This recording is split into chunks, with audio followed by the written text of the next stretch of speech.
But Erica, as seen on the screen, will be talking about quantum chemical methods.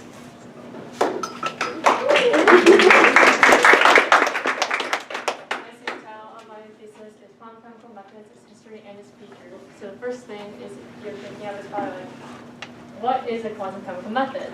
Well, first we need to understand what computational quantum chemistry is. So I define it as a combination of the power of computation and the definitions of physics to understand chemical problems. Then a quantum chemical method is a way to solve these problems by calculating the chemical properties of a system. The two main approaches to this are wave function theory and density function theory. And to give a quick comparison, wave function theory relies more on the Schrodinger equation to calculate energy, while density functional theory uses the total electron densities to compute energy. So why do we care? What is the point of these methods? Well, most chemical phenomena can be traced back to the energy of that molecule. And we can only solve analytically for problems that have two particles, such as the hydrogen atom, which has one electron and one proton.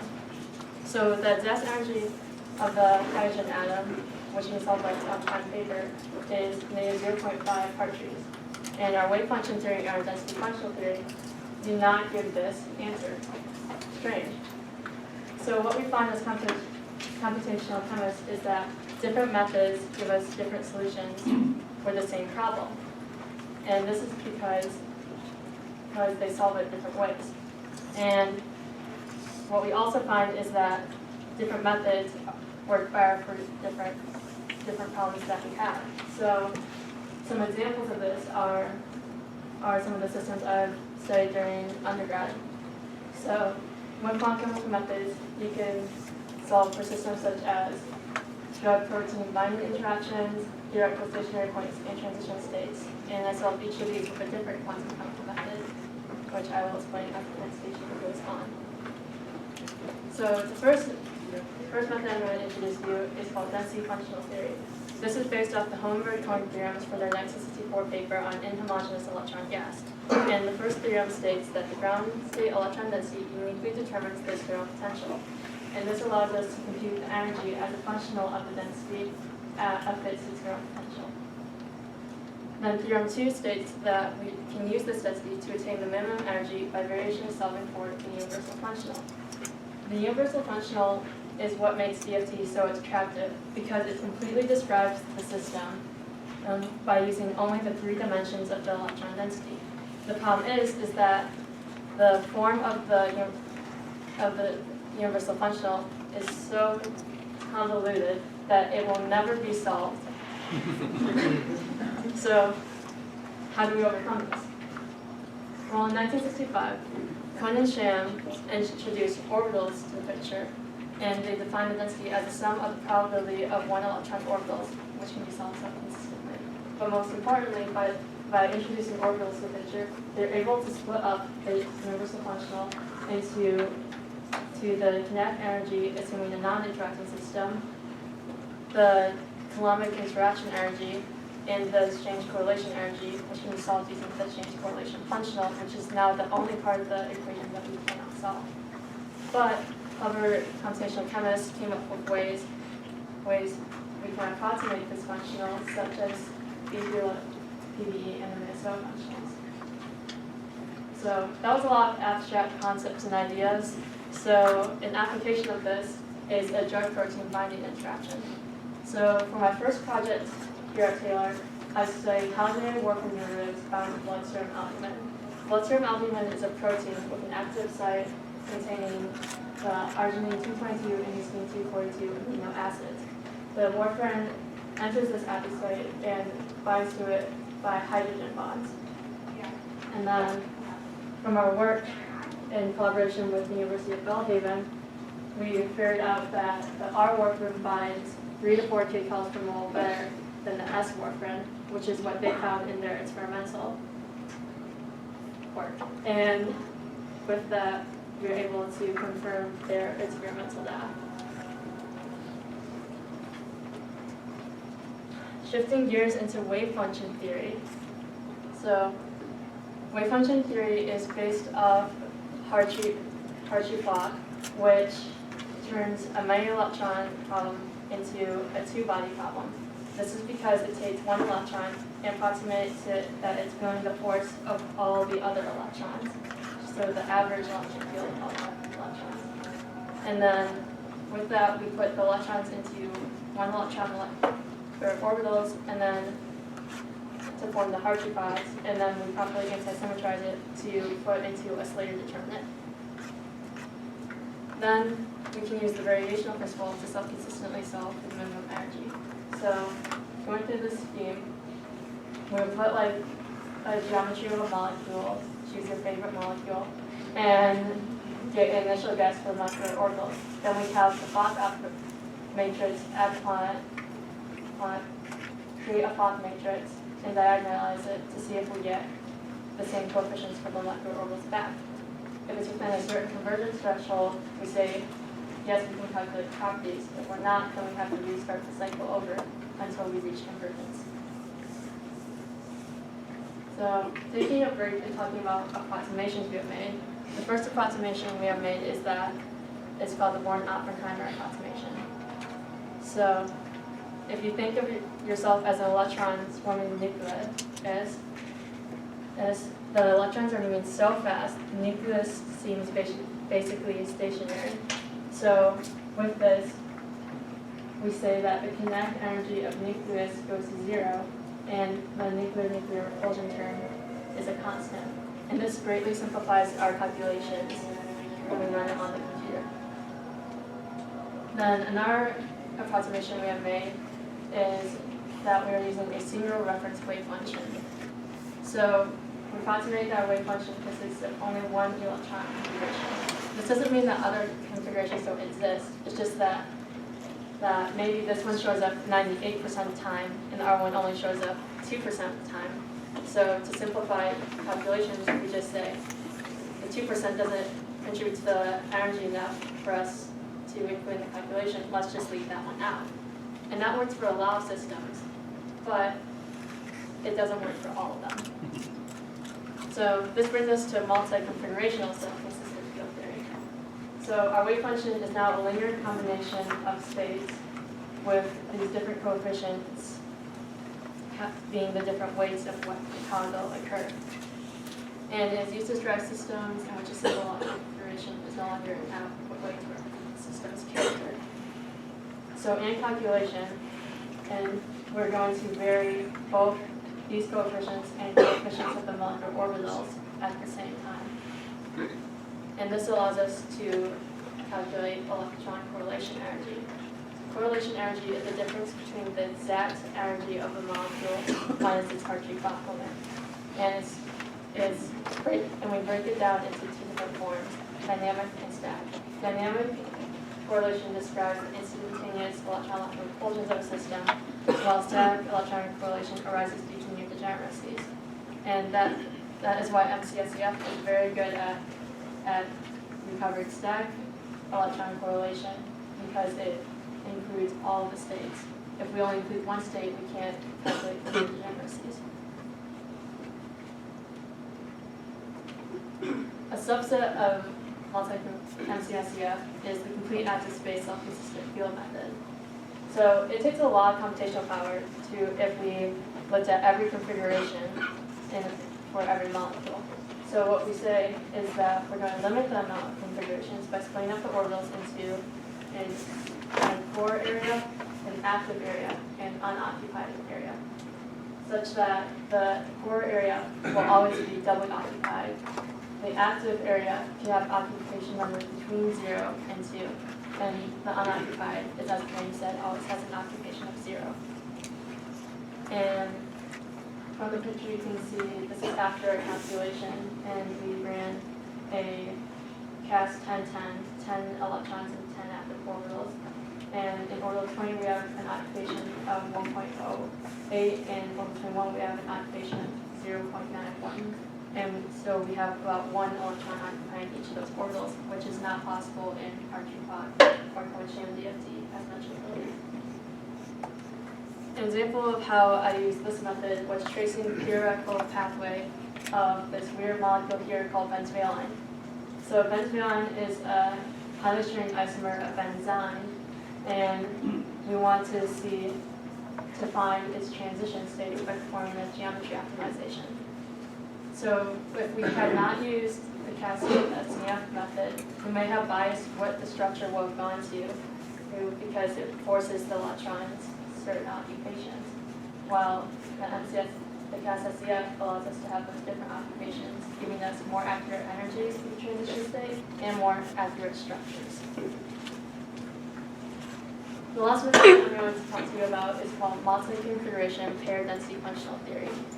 This is a fairly new method, and it combines both density functional theory and wave function theories. You can see that it's similar in form to the chemistry of DFT, but instead of using a single configuration wave function, it's using a multi-configuration one. And instead of the change correlation functional, we're using what we call the on-top functional, which is a functional of both the total electron density and the pair and the on-top pair density. The on-top pair density describes the probability of finding two electrons of opposite spin at the same given point in space. And this method was first published in 2014, and it has high hopes because it includes both dynamic and static electron correlation and is computationally cheap compared to some of the other ones we have mentioned. So I had to study this method this past summer at the University of Minnesota, and it's specifically an application to the field of Hall reaction. So what we want to see with this method, since it's so new, is whether or not it can calculate the energy for the transition states correctly. So what we want to see was that it correctly identified that the intersynchronous transition state was of lower energy than the Dirac transition state. So some of the transition states of the Dirac hole look like this. And we tested whether or not we could find the activation energy barrier and the reaction enthalpy. So here we looked at the activation of the conserved transition state and found that MCPFT outperforms both density functional theory and a subset of MCSCF. But for the Dirac transition state, it looks like DFT is beating us. And then for the reaction enthalpy, the MCPFT performs similarly to DFT, but not as well as the MCSCF method. So, what did we learn? Here are some takeaways. Quantum chemical methods calculate chemical properties of a system. There are many different methods that can give acceptable results to solve the different problems at hand, but each method has its own pros and cons due to its own approximations made to solve for electron correlation. And lastly, new methods are being designed to obtain more accurate and precise values for larger and more complex systems. So I'd like to thank my family for driving all the way down here, and these are all my collaborators who work at it, but most likely I'd like to thank people here at Taylor University, specifically Dr. Majors, who is no longer working here, but without whom I would not be the chemist I am today, and Dr. King and all the professors for helping me through my time here, all the chemistry seniors, and the chemistry and biochemistry department. Any questions?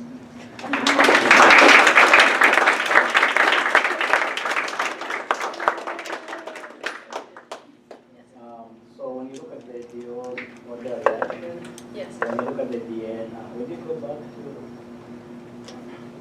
So So did you try to investigate also by putting substituents on the DN? We have not tested a substitute and still run calculations to find all the transition states using the MCPFT method with a whole bunch of different thesis sets. So future work would be to add substitutions to the reaction, because that seems to change the mechanism with having, instead of a sort of synchronous pathway be favored, have a asynchronous pathway be favored. And the last question, what's the difference between when you put the question, it's like 15. So 15, yeah. No, again, 12. difference between this chapter. So that's how the bonds are twisting. So they're twisting together to have the two bonds twist the same direction, or if they twist the same direction, they're conrotatory. If they twist separate directions, it's disrotatory, and this has to do with the Woodward-Hoffman angles. Yes.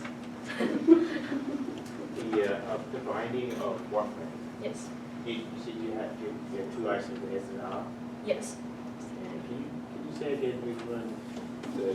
You look at the binding and you Yes. Can you say again what's the difference between the binding of the S and R? Was there any differences there? So our warfarin has a stronger binding affinity in both gas phase and in solvent. And in solvent we ran it in was water. And which one was used in the drug? Used the R or the S? Actually, they use both of them, They use both which is of them. strange, I know, but both of them can be used without causing damage to the body. And so from the calculation, the R was binding for high dose.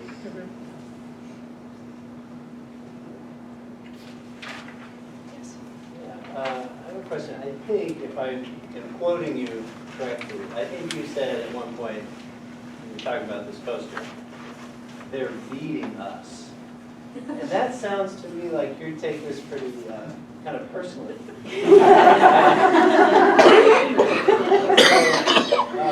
So I had to ask, of all the techniques you've been working with, so what do you like the most?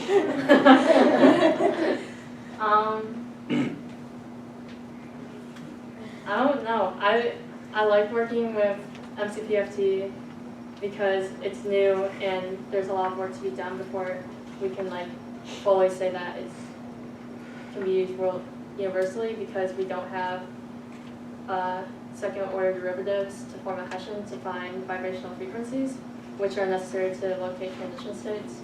And I think that's very important for a multi-configurational method where transition states are typically the ones that are multi-configurational.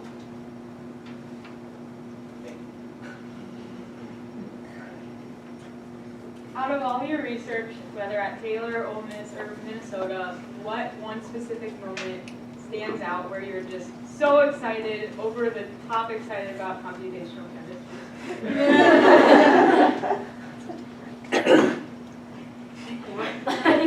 What was one moment that stands out in your research, all your research? There's moments where I'm just sitting at my computer and then I look and then I see the job completed, and when I see that point conversion confers to what I expected to, I get really happy. And then I have to restart it and wait another 2 days.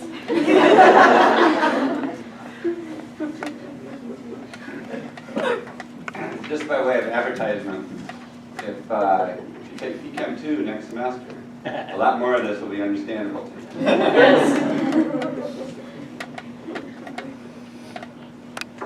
What is meant by computationally cheap and computationally expensive? So computationally cheap has to do with the efficiency of how the calculation runs in the computer, how long it takes, and whether or not it gives you the correct energy.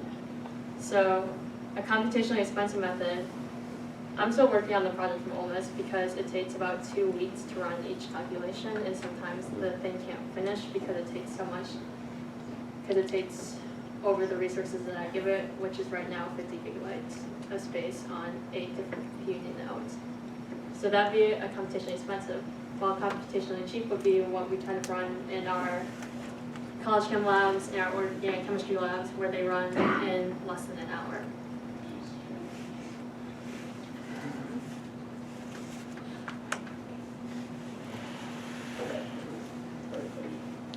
Any other questions?